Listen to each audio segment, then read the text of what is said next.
do our moderation today.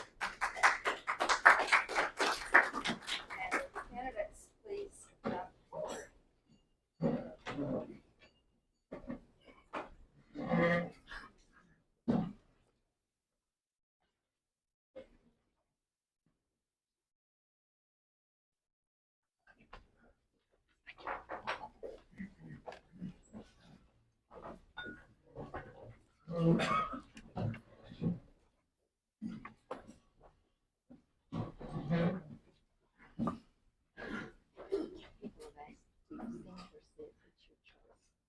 I don't mind either. Distinguished guests, Kiwanians, ladies and gentlemen, welcome to the Kiwanis Club of Kingsport's 2026 Alderman Candidate Forum. I'm Mary Lee Davis, and in addition to my work on the Business and Civic Affairs Committee, I'm a past president of Kiwanis, but it is my special pleasure today to serve as moderator for this forum. As Kiwanians, we have a strong commitment to civic responsibility and providing service to this community and indeed to the world. As a reminder, Kiwanis is a global organization dedicated to improving the world, one child and one community at a time. Kiwanis Club of Kingsport was established in 1924 and continues to serve as Kingsport and its children while fulfilling our motto of serving the children of the world. The guidelines for today's forum are as follows. Each candidate will have 1 minute to present an opening statement, 1 minute to respond to each of the formal questions, and 1 minute for a closing statement. Our timekeeper, Admiral John McKinley, will provide each candidate with a 15-second alert. Admiral, please demonstrate for the candidates. We are delighted that 4 of the BMA candidates, thank you, and that really means pay attention to the Admiral. Okay, we are delighted that 4 of the BMA candidates are with us here today. Julie Byers, Calvin Clifton, Richard Isaacs, and Tom Segalhorst. Candidates, please use the microphone to provide your answers and speak directly into the microphone so that everybody in the audience can hear your responses. We will start with the candidates' opening statements, beginning with Julie Byers, then Calvin Clifton, Richard Isaacs, and Tom Segalhorst, in that order.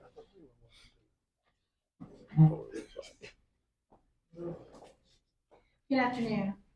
Thank you to the Kiwanis Club for inviting all of us here. It's always a great time to get to know members and for the members to get to know who they're going to be voting for in the next couple of weeks. My name is Julie Byers, and I have lived in Kingsport for nearly 30 years. My husband and I moved here to have a short-term stint with Eastman and ended up raising all 3 of our children here. All 3 of them went to Dobbins-Bennett. Kingsport, even though I may not have been born here, Kingsport is home. I spent most of my career at Eastman Chemical. I am a chemist by degree from Ohio State University. I have spent almost 40 years in United Way agencies, volunteering, leading different roles for 40 years, and I've spent 20 years in scouting. I'm running for alderman because I think it's a great community. Kingsport is like nothing else I have seen. The volunteerism, the community spirit is something amazing, and I would like to keep Kingsport in this sense. Well, that 1 minute goes fast, so I don't want to waste it. I want to thank all the folks in the back that are here with me today, and Peyton just took him out, but our youngest grandson, Everett, is here as well. I feel like I've got the home field advantage. Sorry guys, but I know everyone here in the club, and I appreciate y'all having us. I always look forward to this event every 4 years, and especially looking forward to it today from this side of the podium. My wife Leslie is here. We have 2 kids, adult children, Peyton and Megan, and we have 5 grandkids. I've spent 38 years in local government. I started out here in Kingsport in 1988, and I have been working for local government or with local governments for the past 38 years. And Leslie and I have prayed about this, and we feel like it's time that we step up and serve. So I would appreciate your vote. Well, my name is Richard Isaacs. I'm glad to be here today. I've got my wife Sherry with me. Most of y'all have met her. She's not real shy or anything like that, so she gets around and talks to people. I told a group the other day, I said, I kind of feel like George Jones at a rock concert, you know. I said, all these other folks, my opponents, if you want to call them that, have been here before. They've participated in political events. This is my first go-around at this, and I want you to know I'm having a good time, and it's going to be a positive thing either way for me. I'm originally from a little town called Coburn, Virginia. Anybody know where Coburn is? All right, that's good. If everybody moved back to Coburn, we'd be as big as Kingsport. But I moved to Kingsport when I was 21 years old, graduated from college, received my degree from the University of Virginia at Wise. And I'm just glad to be here. 15 seconds just showed up, but we're going to do our very best to communicate with you today. God bless you. You got a reset, Admiral? Got a reset. Good. I guess it's good afternoon. I'm honored to be here. Thank you all very much for inviting me. First and foremost, give yourselves a round of applause. Thank you so much for the beautiful sculpture that's downtown Kingsport. Thank you. It's amazing. My name is Tom Sagelhorst. Everybody, I hope, has one of these papers, so there's nothing much I can't say that's not on that paper. I was born and raised in central Missouri. I have lived here in Kingsport since 1993.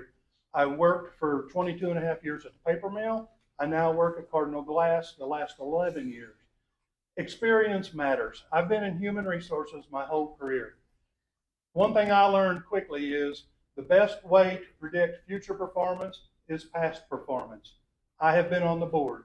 I was very proud to serve with John and with Jeff. I've been on the board. I was on the board 5.5 years.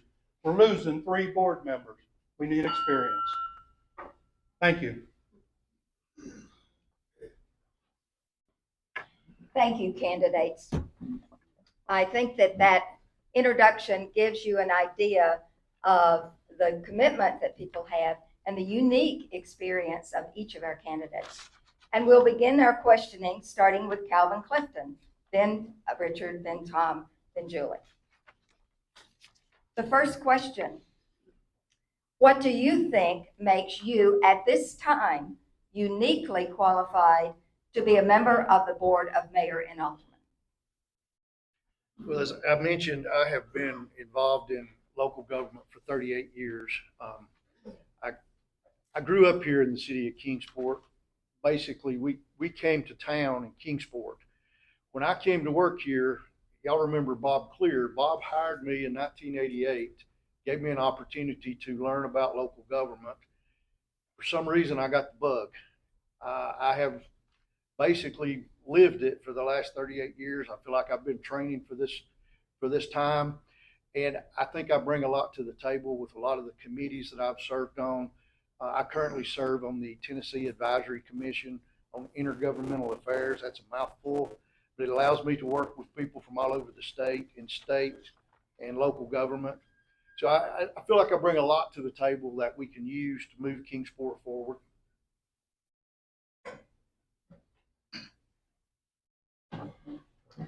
All right, for this time in my life, I felt like this was the time to do this. I'll tell you what I tell my congregation. I'm going to talk fast, you listen fast, okay? But I've lived in Kingsport full-time for 39 years. I've owned a business here, a small business, for 27 years. We manufacture commercial cabinetry for hospitals, banks, schools, all these things. I also pastor a church here in Kingsport. I think that the ability that I have to pastor a church and listen to problems and communicate with people uniquely qualifies me for this position, to listen to the citizens of Kingsport. I had told my wife several times, I said, one of these days I'm going to run for alderman. I think I'd like to do that because I love to serve people. I love to serve the community, all these things. And then it just seemed like this year was it. I turned 60 years old this year, but former Mayor Phillips contacted me and he said, Richard, why don't you run for alderman this year? And I thought, well, that's my sign right there. So And some other people encouraged me, so I'm going to do my very best to serve you if you so graciously would vote for me. Oh, it's me? You didn't have to ding a bell on me. Well, once again, experience matters. I've been there. I've been on the board. I went through 5 city budgets. I've been through the budgeting cycle. I understand how the budget works, but I also understand that you have to abide by and have a balanced budget. I've done a lot of things on the city. We're going to lose 50% of our experience. The mayor, and I said this wrong the last time we did this, I said the mayor is challenged. I meant to say the mayor also has a challenger. We could potentially lose a mayor in this whole array.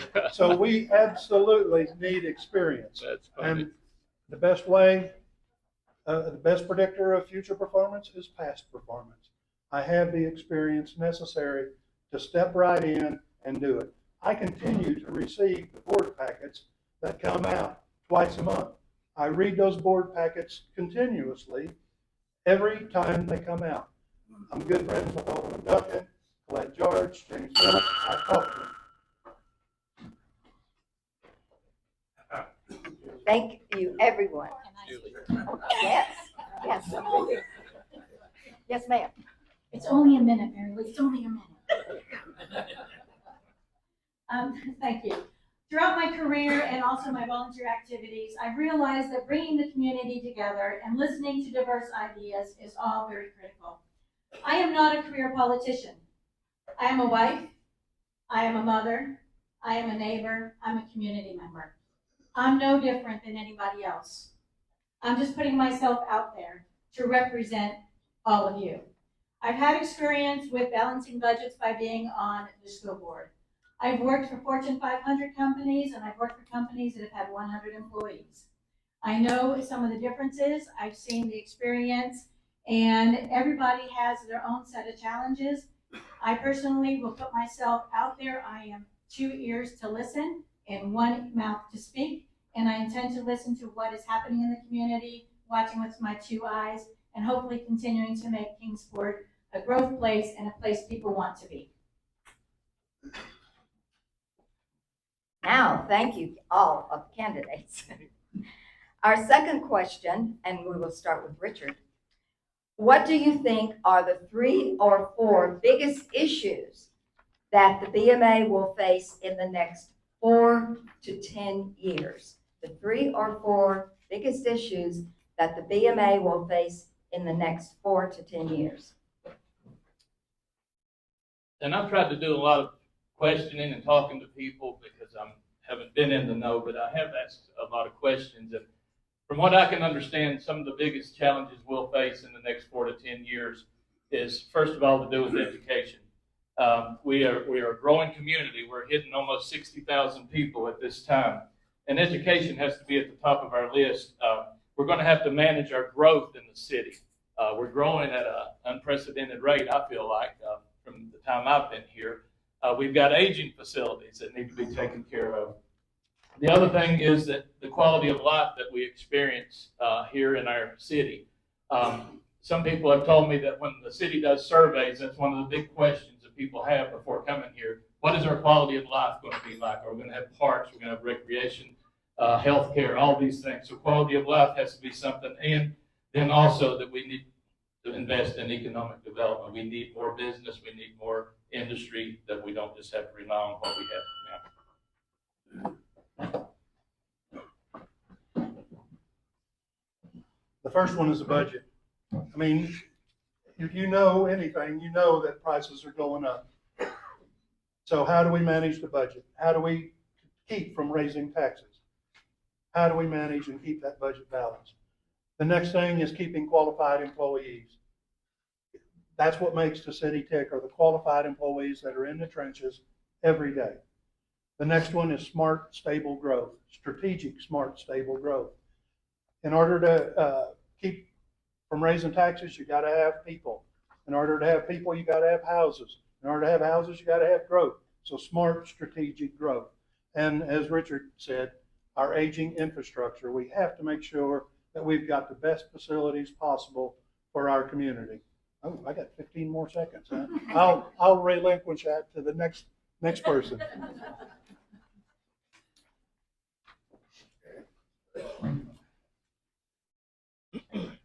I think Kingsport has a lot to be proud of. I'm not here to tear down what's working. I'm here to try to make it better and to continue. I do think Kingsport's going to have some challenges in diversifying its economic development beyond large manufacturing. We're taking great strides in attracting small businesses and enhancing our entrepreneurial spirit here. I think that we have a big issue in our area with behavioral health and mental health and addiction.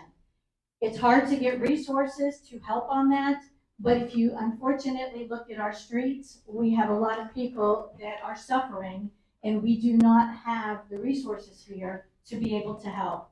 I also think we need to attract young professionals to the area and know how to keep them. That is our future. Our seniors are doing great, but I think those are some of our challenges. Well, I know everyone would be disappointed if I didn't talk about infrastructure, so I might as well get that out there. We have an aging infrastructure, and I believe that that's going to be a challenge for every community in our nation. It's basically the foundation of our community. It's the lifeblood of our community, whether it's the streets and the fire hydrants we can see or the networks that we can't see underground. We have got to maintain those. I think Kingsport has learned a lesson about allowing deferring maintenance, and we've seen the results of that. The city's on the right path now with the paving program, a lot of the utility improvements that we see. So we want to continue to maintain that. At the same time, we're seeing diminishing revenue. Federal funds are going away. Our gas taxes they have not been raised in many years at the federal level, and affordable housing. I know I'm about to get the bell, so I've got more, but I'll let you go. I know we're all afraid of the bell. The third question, which we will begin with Tom to respond. What is your current position on the data centers in this region? Recognizing that there are present businesses that have their own, and we will hopefully have new businesses that might share and their desire their own in the future. In the day and time we live in, data centers are necessary. We all use our computer. We all use the Amazons and all of that. Now, there's a place for data centers. There is proper zoning within the city of Kingsport to keep data centers from encroaching on residential and business areas. A great idea to me for data centers is put them in industrial parks. That's where they belong, where they're not going to encroach on citizens' rights or facilities. We need the data centers. They need to provide their own ecologically correct electric and water supplies, so they're not taking away from the citizens of the community. There's a lot of places to put data centers. In the middle of a city or in the middle of Kingsport is not one of them. We need to make sure that we've got strong zoning and strong laws to prevent a data center from coming to our area and in the middle of a residential community.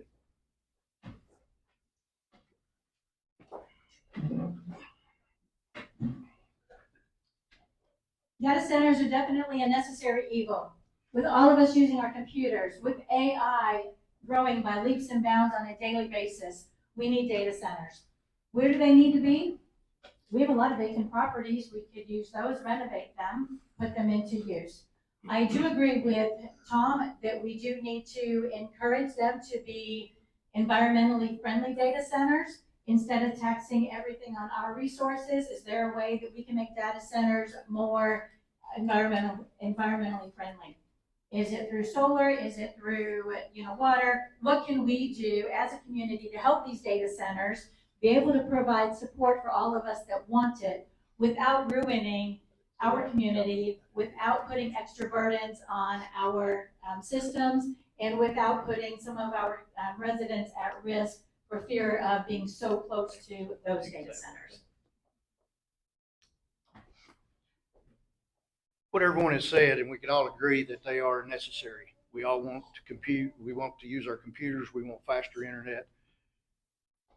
I think it's the current hot button issue, but at the same time, I think our professional city planners and engineers are working on new methods and means to site these data centers in locations where we can all get along with them. We've all said that there's property, there's industrial parks and so on, but I serve on the Sullivan County Planning Commission, and I know we're working on an ordinance right now, policy, if you will, for data centers. It's very stringent. It's what the community asked for. It's what the county commission asked for. And we are making progress on siting these where we can all live with them. I think we've just all got to be patient. We don't want them in our backyard, but we've got to have them. And it's just a fact of life. Well, I'll say I'm all for anything that keeps us moving forward, as long as it's legal, ethical, and in good, being a good corporate citizen.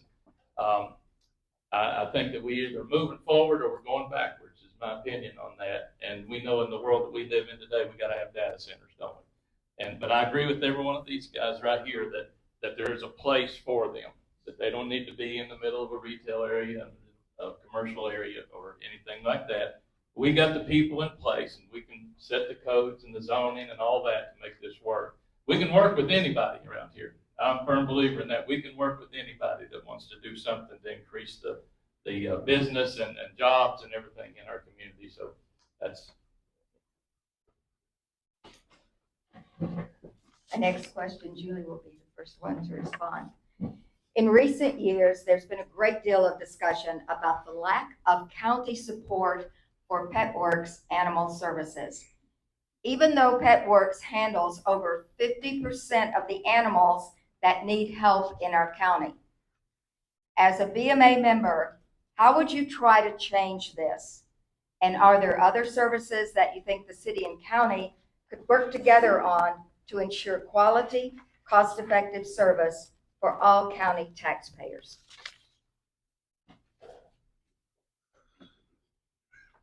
That's not an easy question. PetWorks is a phenomenal facility. I don't know how many of you have visited it on Stone Drive. Unfortunately, we get so many animals that are strays. They're abandoned. People want to adopt a dog and then decide they don't want to keep it. So PetWorks is at its capacity. And it's unfortunate that so many of our animals are coming from the county, and it is very unfortunate that the city is not, the county is not helping the city provide the care, provide the homes. We have the Bridge No-Kill Animal Shelter out near the airport. It too is at capacity, but we need to work as a city to help the county understand the necessary benefits of having PetWorks. We need to work closely. Every dollar that we take in as a tax, they're paid for by us. So we have to be responsible with how our tax dollars are used. But I do think we need to work closely with the county. Well, I know we have a wonderful opportunity. We're going to have a new county mayor here in a few days. And I know that Zane is very much aware of the situation. And he has said publicly that he is willing to work with PetWorks and with the city. So I think going forward, I think there's going to be some movement to get this rectified and get the funding back in place. Some other examples of where the city and county can work together. The county highway department and the city public works department, they already work together on a lot of projects where they stop and start paving projects, and they will continue. Instead of stopping directly at the city limits, they will continue on, and vice versa. So we're already seeing some of that. We're seeing some of that with the drainage improvements where the county and the city limits are abutting.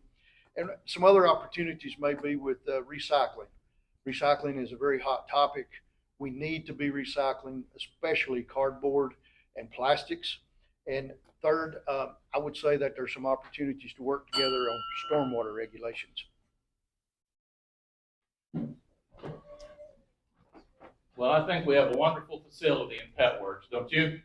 And I can't mention Pet Works without mentioning my dear friend Tom Parham, because I don't know if without Tom and a few others with Pet Works would have ever come to a reality.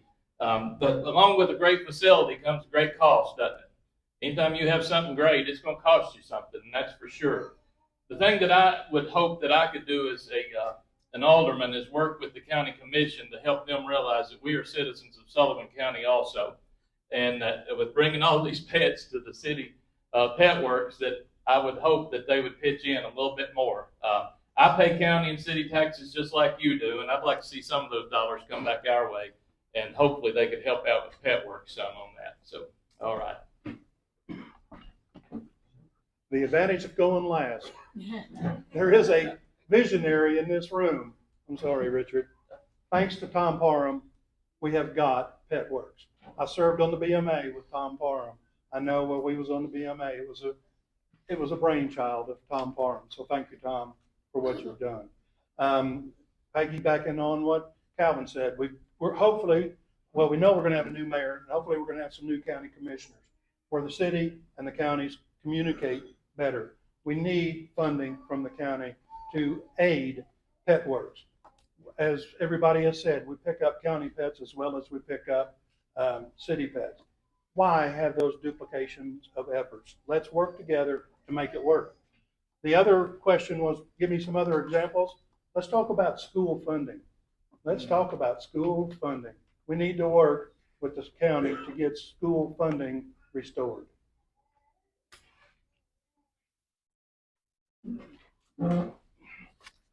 This next question, Calvin, you will be the first person to respond. The residential area of Brickyard Park has been very slow in developing. Do you think this part of Brickyard Park should be reviewed for a different approach to maximize the development of that portion of the property? I'm not sure what's causing the delay in seeing the residential portion of the property redeveloped. I know there have been some environmental issues, and I think those have been addressed now. And I think we're going to see more houses being built there in the next coming days. Brickyard Park is another huge success story. Like the property that we're sitting on today, this was an industrial site for almost 100 years, and we saw the transformation of this project. John Campbell and Jeff Fleming were very much involved in that. With all projects, especially something of the magnitude of Brickyard Park, it takes time. And I know there was a development firm that was identified and selected to redevelop the property. And I know there's been some issues with the environmental situation over there. So it's going to take some time, but I see it coming because we need that housing stock here in Kingsport.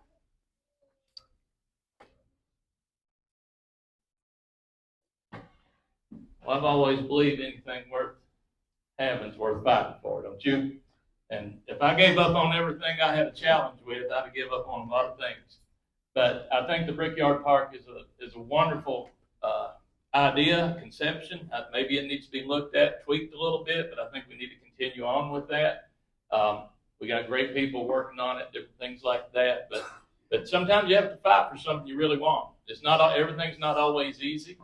Everything doesn't just come handed to you. And I think this is something worth fighting for. As like Calvin said, we need it. We need the housing. Be great for downtown and all these areas around here. So I think it could be moved forward, but maybe look at some things with that. What's going on with it? Thank you, guys. I think we need to look at the whole. If it weren't for a lot of visionary leadership, John Campbell, Jeff Fleming, we would be looking at a brownfield industrial site there. But looking at the whole, let's look at what's there. John Campbell initiated the Brickyard Park ball fields. Jeff Fleming and Chris McCart, the bicycle pump track and the skateboard park. Now the housing. Cement Hill, what's going to happen at Cement Hill? Let's look at the whole. Yes, Richard, we need to fight for what we think is important. It's a perfect place for a housing place. We're soon going to have the bridge that goes across the railroad tracks. Those folks will supplement the downtown growth. We need to have bodies in the streets in Kingsport. And living bodies. Let's say that. I saw Mark Eddington about fall out of his chair. So we want living bodies upright on the streets in Kingsport. I tell you, you're a comedian today. That'll get you more votes than anything. I'm not getting on your bad side, Tom. Leave me on the street. I think Brickyard Park, I'm a firm believer in what I say, I do. My word is good. I believe Kingsport has given the word to its citizens that they are going to build and develop more at Brickyard Park. They've said they were going to put houses in, apartments, different residences. We promised that to the residents of Kingsport, and I think we owe it to them. Yes, we had delays because of the environmental issues, but Brickyard Park is a pretty amazing place. You look at the number of children out there that are able to play, not even children, I'm a softie for kids, but also adults. You look at the Miracle Field, you look at the pump track. There's so much activity out there, and we have promised to have more housing in Kingsport, and that is the ideal place, and I think we need to continue to do what we said we were going to do.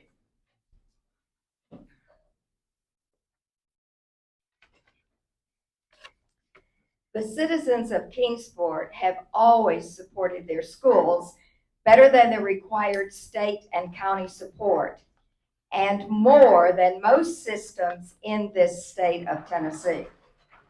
However, recently, the county removed significant property tax support for the 3 school systems. How would you suggest the BMA could support the Bristol, Kingsport, and county school systems in rectifying this situation?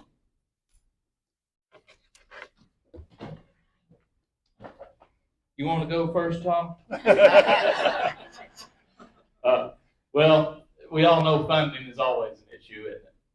That's something that you're always going to deal with funding. And as to have the answers to everything today, I'll just tell you, I'll be honest with you, I don't have the answers to everything that I might get asked today or in the days to come. I can tell you I work hard to find out. I work with the county commission. I work with the school board. I work with the leaders of this city and this county. Do my very best to see Kingsport City Schools thrive and flourish.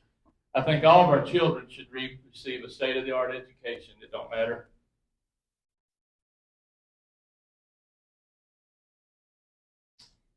if they're in the richest neighborhoods or the poorest streets in our city. And I want to do whatever I can to support every child in this place. I'm sorry. I get emotional talking about kids. I wish you would have let me go first after that. Education, how much can you say about education? It's it is probably the most critical thing that we work at every single day. Education is a precursor to everything that we do. It's a precursor to economic development. It's a precursor to smart strategic growth. We absolutely have got to support our education. And every candidate up here is going to say, we're going to work closely with hopefully the new county government to make sure that that funding is restored. I'm going to go out on a limb here and say if it's not, then we may have to raise taxes in Kingsport to support our fine educational system, because it's the basis of everything we got. Right? As Richard said, for the richer, for the poor, everybody needs an education, and we need to provide them the world's best education. The best education affordable. Thank you.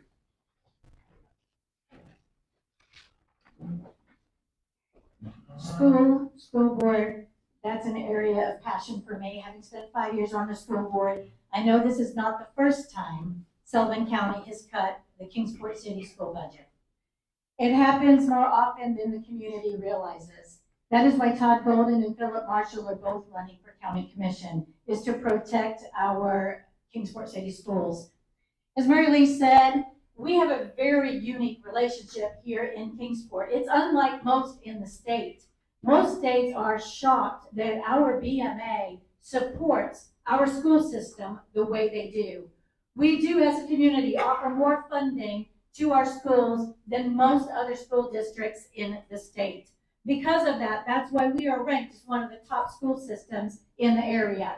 But we need to foster the relationship, especially with new county commissioners coming on. We can't do anything about the budget this year, but by George, we're gonna get in there and we're gonna get some more funding for the school system next year. I'll piggyback right on that. We're going to have a new county commission. We're going to see a lot of new faces. All of those new faces are, I believe, committed to working with the city of Kingsport. And I believe that it's going to start with a real conversation. We've got to have a dialogue with these folks. It can't be that we go off and work on a budget and bring it out into the light. We need to be talking. We need to be having a conversation with these folks.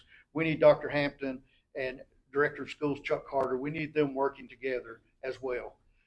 We have a challenge coming with some of the new Christian schools that are coming. That's going to put an even bigger burden on Kingsport City Schools and Sullivan County Schools.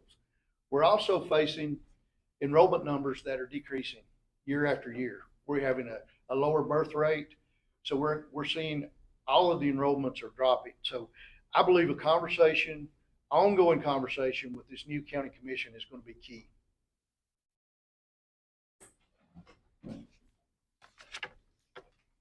As many of you have heard and many of you know, Kingsport was the first Tennessee city to adopt the council manager form of local government in 1917. Do you support this form of government, which emphasizes a democratically elected legislative body appointing a professionally trained manager? Additionally, how do you see the alderman's role in the city's daily management?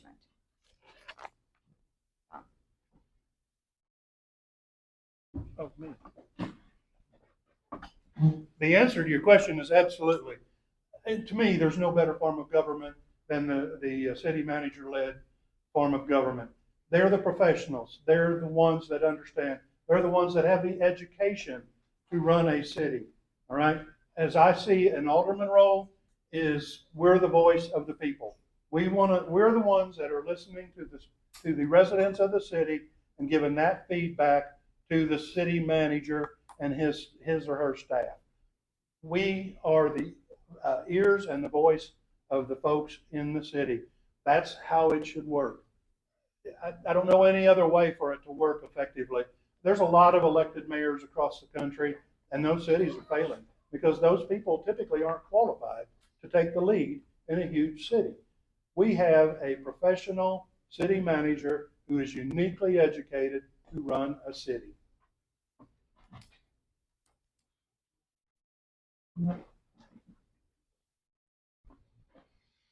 I like the current system that we have set up in Kingsport for the BMA and the city manager. I like the fact that the BMA is responsible for hiring the city manager and hiring a qualified candidate who is passionate about the city and passionate about the future that the community sees. I believe the mayor is our top role, and as an alderman, we work closely with the mayor. The alderman, and other than hiring the city manager, we have no hiring and firing responsibilities. People think, oh, well, gosh, that public works guy was terrible, you need to get rid of him. That's not our job. Our job is to set policies that the city manager can influence and work with. And I think to have a successful BMA, we all need to work closely together. We need to be a team together, and we need to work closely with our city manager so we can drive our policies and our visions forward. Kingsport has always been blessed with leaders from business and industry that have served on our BMA. We've also been blessed with generations of professional city managers that have gotten us where we are today. There's no doubt that it is the best way to govern the city. As far as the role of an alderman, as some others have said, it's to listen and communicate back to the board and to the mayor. One thing that I can promise you is I will not try to influence city staff. If I'm elected alderman, I will work with the city manager and with the mayor. I will not be going to department heads and doing end runs. I will coordinate directly with the city manager.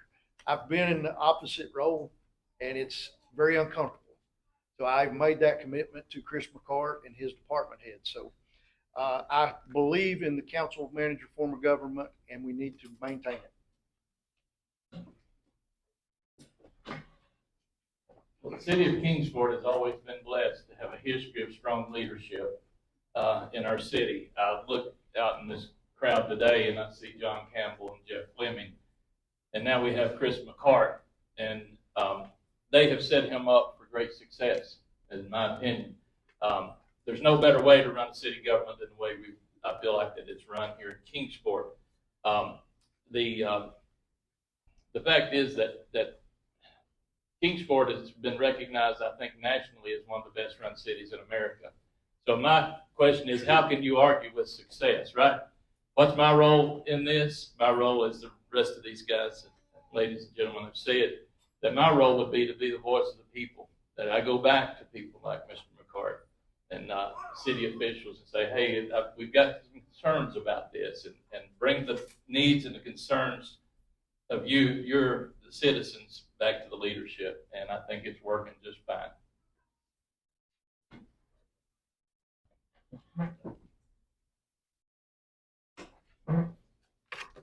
What is your view about the Kingsport mayor having to run for election every 2 years while aldermen run for 4-year terms? Do you think that mayors should have a 4-year term? And are you as an alderman prepared to advocate for putting the change on an upcoming ballot for public vote? Quite honestly, I want to get through this election first. I can certainly understand the question, but I think it's something that we need to look into. But I really don't have a position at this point.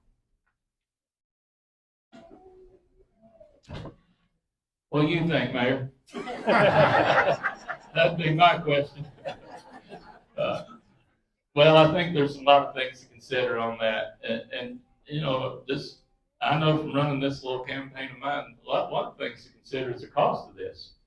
You know, every 2 years having to come up with the cost of running a campaign, and you don't want to lose good leadership over things like that. So I don't know. I'm like Calvin. Let us get through this election, but I think, you know, I really don't know. I would kind of tend to lean toward the 4 years. I don't know if that's good, or you will not vote for me because of that or not. But I'll just tell you how I feel. Is that all right? That's the only thing I know to do. But there's a lot of things to consider in that besides just 2 years and 4 years. So. Ditto. Man, that's a tough one. As these other folks have said, that is really, really tough. As Richard said, running a campaign every 2 years is ridiculous. I mean, this is the part I hate, is the campaign. I enjoy serving. It is. It's very expensive, and running a campaign every 2 years is absolutely ridiculous. I don't know what the right answer is. Maybe it's 3 years. Maybe it's 5 years. I don't know. It's hard to get good, qualified people to run as a mayor when they know they're going to have to go through this, and I don't mean this, I mean this every 2 years. It's tough. It's really, really tough. And I think it would improve the quality of the mayors overall. I think we'd see a big change, but I don't know the answer yet. I really don't.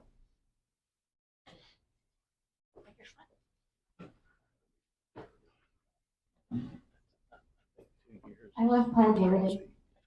We have a great relationship. I don't know how a mayor, and I like John Clark, I like most of our mayors, quite frankly. I think running a campaign every 2 years is difficult. And I see pros and cons to why we would want to do it every 2 years. So if he was elected, Paul was elected, we're just going to call it Paul and work on it for now. But 2 years ago, if he was elected, wasn't running now, he is stuck with the same 3 aldermen. By running every year, he has a different influence. People, the aldermen are changing. So the dynamics of the board really are changing almost every 2 years. And so I can see why the mayor would want to, be caught up in that. I didn't want to run for mayor and have to campaign every 2 years. It's taxing. I actually like the campaigning part. I'm a little bit crazy on that. Yeah. Because I think it's great to meet people, understand what's happening in our community, hearing different things. Without being on the campaign trail, you're not as exposed. So I think it's one of those things that can go either way.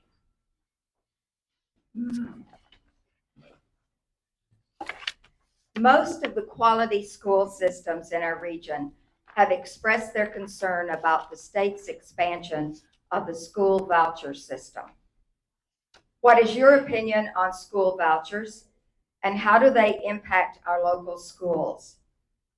Are you prepared to advocate for our schools' positions with state legislators? I think that's me. Well, this is one of those questions that somebody's going to be offended whichever way you go. That's the way I feel about it. I'm all for public schools, and I understand both sides of it. But one thing that I have looked at is that when we take money out of our public school systems and give it to private vouchers, that money, most of that money is going to people that can already afford the private school. And we're just taking that little bit of wealth and passing it on to the wealthy, so to speak. And I'm not against giving anybody. I don't care how rich you are, how poor you are. If you deserve it, you deserve it, right? But I really have an issue with the vouchers and taking the money out of the public schools because, like I said, most of the people who have children going to a private school, they already are taking care of it and they can afford that. So it's a touchy situation. You're going to offend somebody either way you go on that, but that's kind of where I'm at on it. That's a great question, and thank you for asking that. Actually, I mean, the school voucher system came from Nashville. Do I support it? I do not.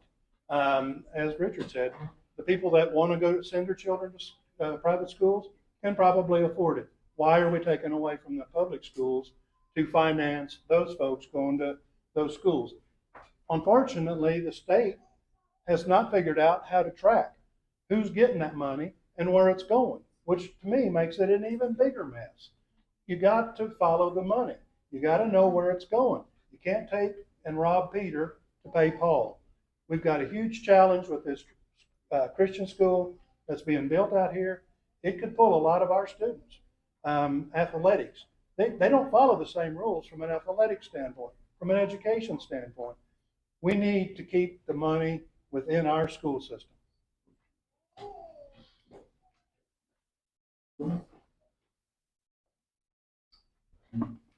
An area very dear to my heart and one I have fought many battles with.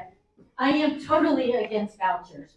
One of our state senators was in favor of vouchers and he is no longer in office. Most of the people in this area are really against vouchers, but our representatives want to go on their own little campaign. And I'm going to tell you one of the examples. If we have a child in Lynn Garden and they want to go to Providence Academy in Johnson City, how are they going to get there? Providence Academy is about $15,000 a year. The voucher $7,500. Who's making up the difference? Okay, so if they get a scholarship, great. They can go for free. Still, they need transportation to get there. How are their parents going to get them there? Okay, so they don't have to go to Lynn. They don't have to go to Johnson. They can go to Johnson.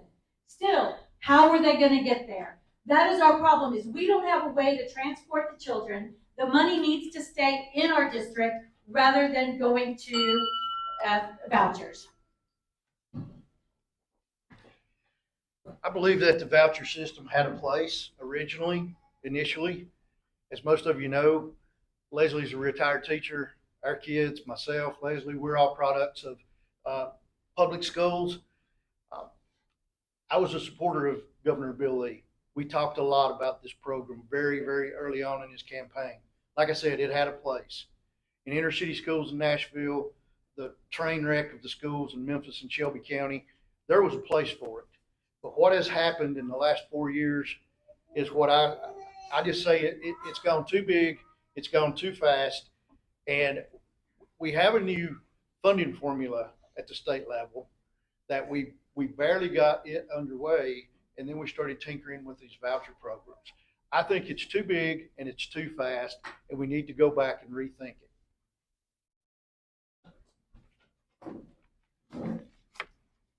Do you think that Kingsport should be more involved in the Bridge Regional Economic Development effort, since they now have demonstrated regional success with the new air service for Tri-Cities Airport? And does this combined private-public regional effort help better demonstrate to state officials that there is economic development potential east of Knoxville? That's probably me. Economic development is a very, very critical factor. If it weren't for economic development being so important, the city of Kingsport wouldn't have an economic development. We wouldn't participate in networks. We wouldn't have bridge. We need to support economic development in every way that we can. And again, we need to get a look at the big picture. What else is economic development besides folks? Networks has done a great job. The city of Kingsport Economic Development has done a great job. Bridge has done a great job getting flights and whatnot to the airport. What else can I say about economic development? It's critical. It's expensive. Do we need to look at ways of funding? Absolutely. But you can't live without it, okay? It needs to be funded, and all economic development needs to be funded, not necessarily specifically to Bridge or anywhere else.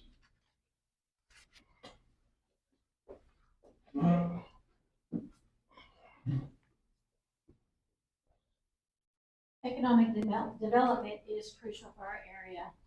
Kingsport has done a great job in bringing in some unique businesses to Kingsport, such as the IMAX Theater opening next week, Rural King, which opened up last week. But I think we are a region. A lot of people think of us as a region. We have Johnson City, we have Bristol, we have Kingsport, we have all the areas in between. We have people living in Johnson City, traveling to Kingsport every day to work at Eastman. We have people living in Kingsport, traveling to Irwin to go to work every single day. So we have people that are crossing borders every day. So I think we really need to work together as a region to find what is best for developing our region. Obviously, we have a lot of passion to keep dollars in Kingsport, keep unique growth in Kingsport, and we need to make sure we win some of those battles.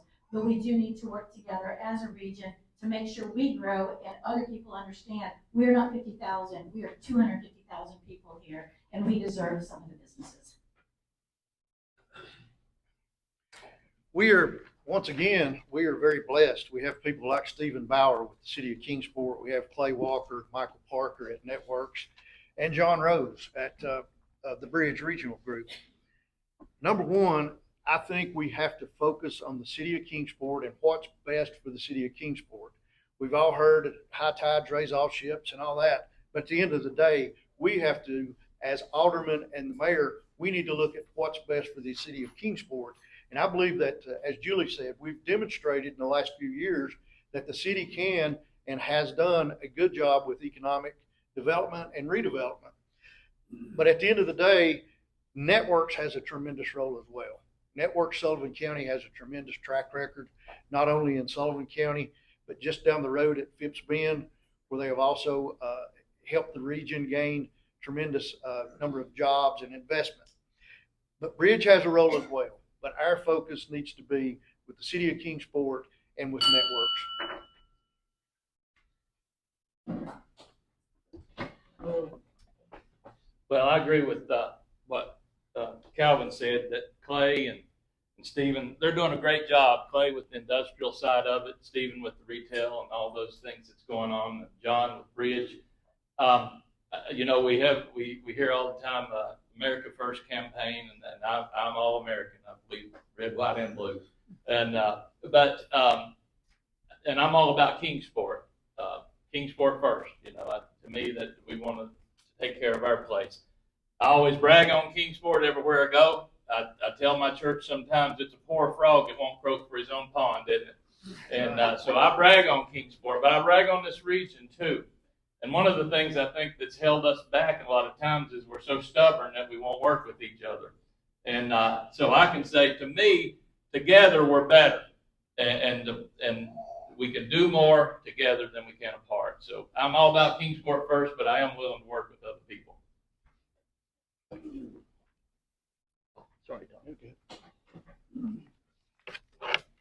Do you think the elections for the Kingsport mayor and aldermen should continue on a nonpartisan basis?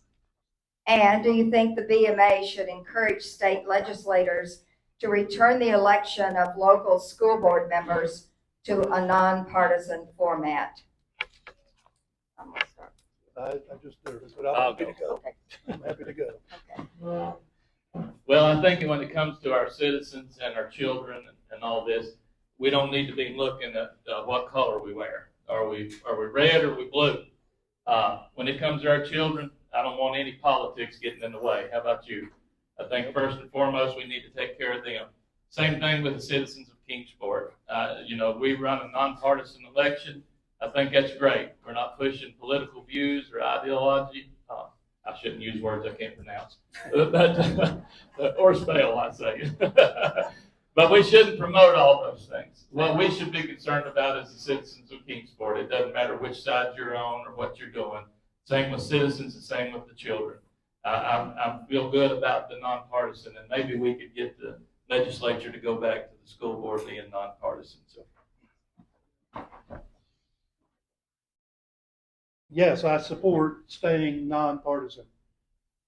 And do I lean one way or the other? Absolutely. I'm a Republican. But politics do not belong in city operations. All right? Doesn't belong within the city. It doesn't belong in the school system. I was shocked and amazed that the state forced the school system to go partisan. What point does it matter? We're representing everybody, whether there's a D, an R, or an I behind their name.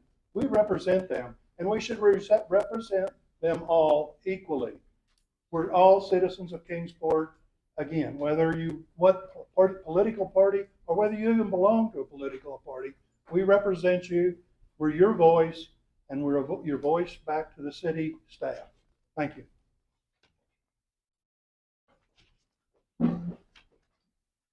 I think it's nice to have a nonpartisan BMA where all people can come, feel comfortable, voice their opinions. I think it just keeps it sane. I know a lot of people in the community would rather know what color we bleed, but at the end of the day, we're local and we want to represent our local community. As far as the school board, absolutely it should be reversed. Most of the division between a Republican and Democrat, it's not at the school level, and it shouldn't be at the school level. We need to protect every child in the district. Every child deserves a decent education. Every child deserves an opportunity to be a better person. And trying to divide the school board into partisan was a really dumb idea. And I think everybody on the school board absolutely agrees it needs to go back to being a bipartisan race. I think we should stand on our own record, and a nonpartisan election is very important at the local level. I think what has happened, and we see it every day in the news, we have gone to such extremes. We are so polarized, and that is what has happened. It's crept down into our state elections. We've got our Republican Party with a super majority down there, and they're trying to out-conserve one another. I'm more conservative than this guy, and this guy's more conservative than that guy. We're beating each other to death. And I've been involved in the Republicans of Kingsport for many years, and I respect the party. I respect what we stand for. But what has happened is a lot of the liberal ideologies, as Richard says, have found their way into our school systems. And what has happened is the Republican Party has taken these actions to try to alleviate that. But again, we've gone too far, too fast. Well, thank you, candidates, in every way. We now give you the opportunity to give your closing statements, and we'll begin with Tom. Again, thank you so much for letting us be here. I look out across the room and I see a group of friends. I feel like I'm amongst friends and family here. There's so many of you that I know, so many of you that I respect. There's so many of you that I've served with on different committees and community events, you name it. I feel like I'm blessed to be with this group. I am a proven, practical approach is what I believe in. I am a practical, conservative person. I believe we should balance physical responsibility, but we also need to provide for the citizens of the community. Common sense solutions. Goodness gracious, discuss things. Make good, strong decisions. Don't waver from once you make them, and then support what the decisions a group makes. I'm there for you. I'll be there for you. Call me, and I'll represent you. And I ask for your vote. Thank you. Richard, you're up. Well, it's been a pleasure to be with you today. I've really enjoyed it. And I've had a good time. Y'all have a good time today? I tell you, Tom's got some good jokes, don't you? I thought you'll get more votes for that than you will anything, buddy. But I just want you to know that I've always believed, as I said earlier, that if you're not moving forward, you're going backwards. I'm a worker. I tell my church all the time, if you're looking for a pastor that's going to sit down and be comfortable where you're at, you got the wrong guy. And that's the way I approach my business. That's the way I'll approach the board of mayor and aldermen. That we will continue to work hard.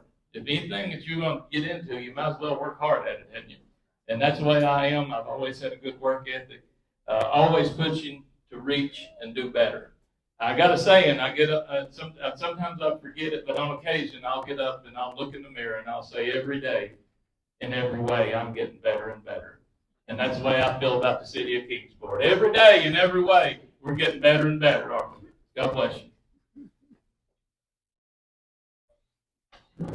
Well, thank you all again. I certainly appreciate this opportunity. As Tom said, I'm humbled and blessed to be standing up here today. I believe that my local roots, my connections in the community, and my 38 years of qualifications make me ready to serve the city of Kingsport. There's one item I didn't get a chance to talk about. I'm going to throw it out really quick. We've got some seniors in this city that are hurting. The property reappraisals have impacted them tremendously. And if we're not careful, we're going to see a lot of our seniors lose their homes. So if I am fortunate enough to be elected, I'm going to ask the city staff to look at a property freeze program for the citizens of Kingsport. This is something that the state legislature made available many years ago, and I would like to ask the city staff to look into that. And if they can come back with a report, then I would ask the mayor and my fellow aldermen to take a look at that and see if it's worthwhile.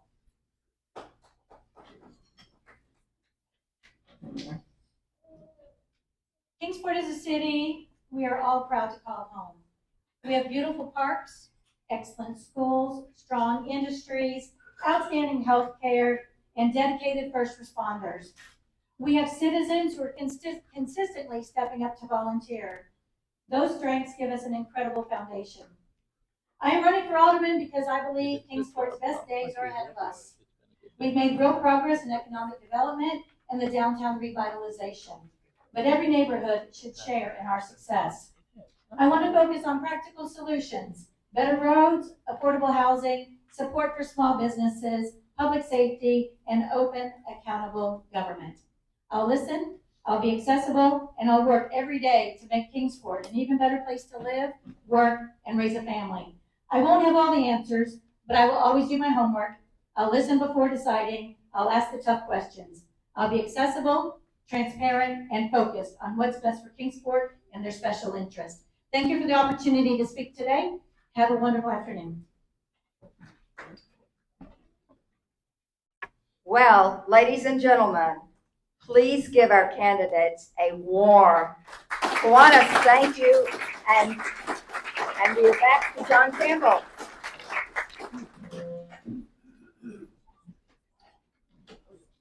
Thank you very much, Mary Lee. Appreciate the moderating this particular session.